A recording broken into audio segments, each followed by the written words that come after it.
데이시 보자. 나 목 아파서 마이크 쓸게. 이 작은 방에서 마이크 쓰는 선생님 짱.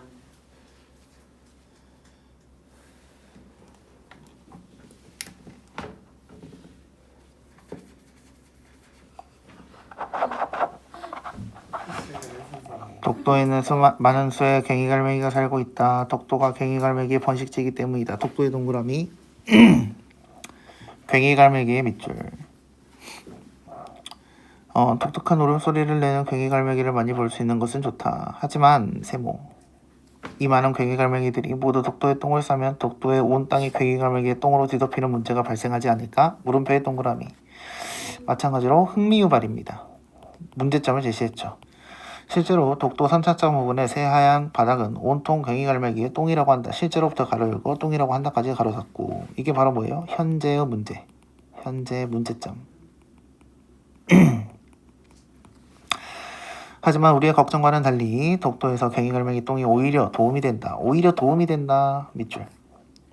독도에 사는 많은 생물들이 괭이갈매기의 똥을 유용하게 사용하기 때문이다. 그래서 나머지들이 똥을 처먹는다라고 이야기를 하고 있습니다. 이 부분은 그래서 인과라고 적어주세요. 인과. 원인과 결과에 대한 이야기입니다. 원인과 결과. 도움이 되는 이유는 뭐다? 다른 애들이 그 괭이갈매기의 똥을 잘 쓴다. 육지와 동떨어져 바다 위로 홀로 떠있는 독도와 그 주변에는 늘 영양분이 부족하다. 독도에는 영양분이 부족 밑줄. 그래서 독도와 그 주변에 사는 생물들에게 괭이갈매기 똥은 훌륭한 먹이가 된다. 먹이의 밑줄. 새는 먹은 것의 영양분을 대부분 흡수하지 못한다. 배설하기 때문에 새똥에는 영양분이 아주 풍부하다. 똥에는 영양분이 아주 풍부. 그럼 배고프면 새똥 먹으면 되겠네요. 그 덕에 독도 주변의 바닷속에 사는 작은 생물인 플라크톤의 밑줄, 괭이갈매기의 똥을 먹음으로써 영양분을 충분히 섭취할 수 있다. 섭취의 밑줄. 그래서 새똥 누가 먹는다? 플라크톤이 먹는다. 육지에 쌓이는 괭이갈매기 똥은 독도의 토양을 좋게 만들기도 한다. 자, 그럼 뭐예요? 첫 번째는 뭐였다? 플라크톤이 똥을 먹어서 영양소를 충분히 섭취할 수 있었다. 이번에는 뭐예요? 토양을 좋게 만들기 밑줄. 이게 2번 동그라미. 땅이 좋아진대요. 독도는 바닷속에 화산이 분출하면서 화산재가 쌓여져 만들어진 화산섬이다. 화산섬의 밑줄. 그래서 독도의 땅에는 흙이 거의 없고 뿌리를 깊게 내린 나무도 찾아보기가 어렵다. 그나마 풀들은 비바람에 의해 바위가 부서져 흙이 된 부분, 그 중에서도 특히 괭이갈매기 둥지 주변에서 자란다. 풀 등의 식물들이 괭이갈매기 똥을 양분으로 삼기 때문이다. 똥을 양분의 밑줄. 또 육지에 쌓인 괭이갈매기 똥은 독도에 사는 다른 새들이 둥지를 만들 때 쓰는 좋은 재료가 되기도 된다. 뭐야 이거. 둥지 만들 때 똥으로 집 만드는 거잖아. 이처럼 독도에서는 전혀 쓸모없는 것만 같은 괭이갈매기의 똥이 유용하게 쓰이고 있다. 그래서 첫 번째는 뭐였어요? 플라크톤, 해양생물에 대한 이야기. 두 번째는 토양을 좋게 만들고 애들이 그걸 통해서 집을 만들기도 하고요. 그리고 똥을 양분으로 식물들이 자라기도 합니다. 이처럼 독도에서 전혀 쓸모없을 것만 같은 괭이갈매기의 똥이 유용하게 쓰이고 있다. 독도에 사는 생물들의 유용한 자원이 되는 괭이갈매기 똥을 통해 새똥이 더럽게 만드는 우리의 인식을 바꿔보는 것은 어떨까? 그래서 1번은 괭이갈매기의 똥이다. 안 돼요. 윗글에 대한 설명으로 적절하지 않은 것은 1문단에서는 서로 다른 두 견해의 밑줄. 그럼 뭐야? 서로 다른 입장이어야 돼. 그런 거 있었나요? 없었나요? 없었습니다. 답은 1번이 되겠네요.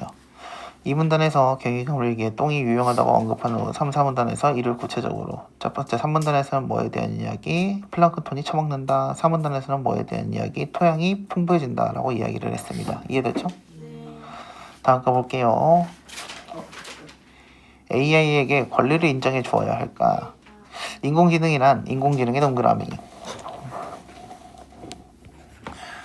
인간의 지능이 가지는 학습, 추리, 적응, 논증 따위의 기능을 갖춘, 즉 인간과 같이 사고하고 학습하고 판단하는 논리적 방식을 사용하는 컴퓨터 프로그램을 의미한다.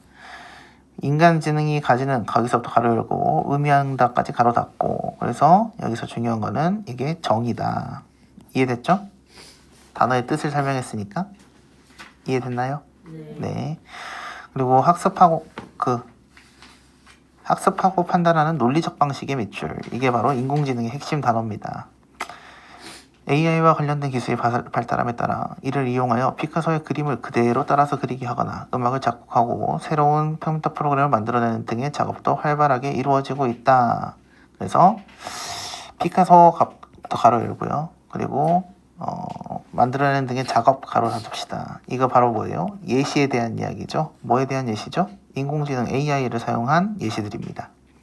현재 우리나라에서는 지식재산권이라고 하여 문학, 예술 및 과학작품, 연출, 예술가의 공연, 음반 및 방송, 발명, 과학적 발견 등에 대한 보호 권리와 공업, 과학, 문학 또는 예술 분야의 지적 활동에 발생하는 기타 모든 권리를 보호하고 있다. 자, 지식재산권의 동그라미. 그래서 보호 권리 밑줄, 모든 권리 밑줄 이걸 보호하고 있대요. 한마디로 저작권 같은 겁니다. 그렇다면 AI가 만든 창작물에 대한 권리를 인정하고 보호하고 있을까? 물음표의 동그라미. 그래서 이것도 흥미 유발이고요. 앞으로 뭐에 대한 설명을 하겠다? 보호하고 있는지, 보호하고 있지 않은지에 대한 설명을 하겠다. 저작권법 2조에서 저작자라는 것은 만든 사람입니다. 저작물을 창작한 자를 말한다고 규정하고 있다. 이를 고려하면 우리나라에서 지식재산권을 보호받을 수 있는 것은 저작물을 창작한 자, 즉 사람뿐이다. 사람뿐의 밑줄. 하지만 세모, 일각이라는 것은 일부다라는 내용입니다.